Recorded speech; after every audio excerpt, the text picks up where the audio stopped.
I'm almost 37. A millennial born in the late 80s, I grew up in the shadow of dial-up internet, Tamagotchis and Saturday morning cartoons. I watched the world shift from VHS to DVD to Blu-ray to streaming, from AIM chat rooms to Instagram stories. I've lived through Y2K panic, 9/11, the 2008 financial crisis, and a global pandemic that upended life as we knew it and destroyed many of us.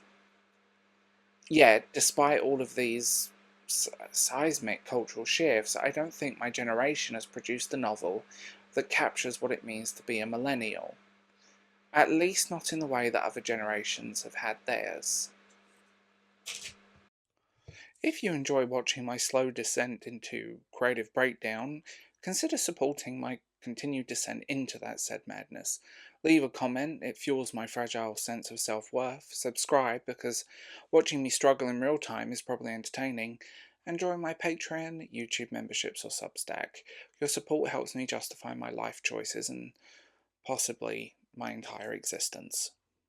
The Boomers had Catcher in the Rye and On the Road. These novels captured the angst, rebellion, and disillusionment of the post-war generation, trying to navigate a rapidly changing world.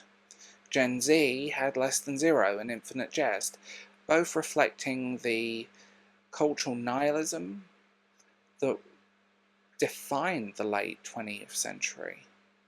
These works didn't just tell stories, they held a mirror up to their respective eras, reflecting back the anxieties and contradictions of their time. But what about us? Sure, there have been some excellent novels written by millennials, normal people, and conversations with friends dissects millennial relationships in a sharp, minimalist, witty way. No one is talking about this dives headfirst into the overwhelming existential crisis of existing online and doom scrolling on our existential crisis machines we call our smartphones. My Year of Rest and Relaxation captures the existential numbness that many of us feel. While there are many books that cover the themes of burnout and alienation, there are countless books. These books tap into millennial sensibilities, but as good as they don't quite feel like the book, the one that captures our collective experience in a way that resonates across the entire generation. Maybe it's because millennials aren't a monolith. We're a generation that spans nearly 2 decades. For those of us who remember life before the internet, to those who were practically raised by it, we come from an age of rapid technological and societal change. How do you distill that experience into a single narrative? Or maybe it's because millennials are too fragmented. We grow up online, forming niche communities and identities. Our experiences are splintered across subcultures. Tumblr kids, Reddit lurkers, fandom spaces, and early YouTube creators.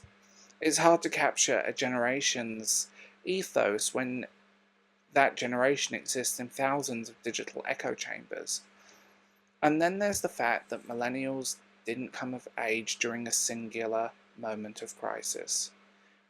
We didn't have a defining event in the way that previous generations did. Instead, we had a series of rolling crises. We entered adulthood during the Great Recession, then navigated an economy where stability felt like a luxury. We've watched countless things happen online and political polarization deepen, while all trying to keep our heads above water in a world where nothing felt guaranteed. How do you encapsulate that slow, grinding uncertainty into a single novel? What if a millennial novel were to exist? It wouldn't be a coming-of-age story in the traditional sense. Our coming of age has been a series of false starts, graduating into a recession, drowning in student debt, navigating a horrible jobs market, and postponing major life events. It would be a story about delayed adulthood, about the tensions between nostalgia and disillusionment. It would be about watching the world burn while doom scrolling through memes. A millennial novel would be steeped in irony, but beneath the irony would be a deep well of sincerity, a longing for meaning in a world that feels devoid of it. It would capture the quiet despair of chasing stability in an unstable world, the emotional weight and mental, God knows, of always being online, and the complicated relationship we have with nostalgia. It would grapple with the absolutism of living in a world where we consume endless content while feeling more disconnected from it than ever. Perhaps our generation's defining novel hasn't been written yet. Maybe it will emerge when we've had a long enough distance from the chaos for it all to make sense, or maybe it will never come, because the millennial experience is too fragmented, too fluid to capture in one book, and maybe that's okay. After all, we're a generation used to piecing things together, building playlists instead of buying albums, curating identities across platforms, finding meaning in fragments. Maybe our defining novel isn't a novel at all, maybe it's a mosaic of stories, voices and experiences scattered across multiple mediums, wanting to be pieced together by the reader who understands it best. Although there is another possibility that lingers in the back of my mind. Maybe the novel that defines us is already out there, but we're too close to recognise it. Maybe it's not one novel, but a collection of works, speculative, literary, often experimental, that together form a patchwork of reflection of who we are. Maybe in 20 or 30 years, readers will look back at those books and see a collection, effectively a portrait of millennial life. The way we look now back at the literature of past generations. But for now, I'll keep searching for that novel, and that makes me stop and think, yeah, this is us. This is our story. Till that moment comes, if it ever does, I'll be piecing together fragments, finding meaning where I can, the way we millennials have always had to do it.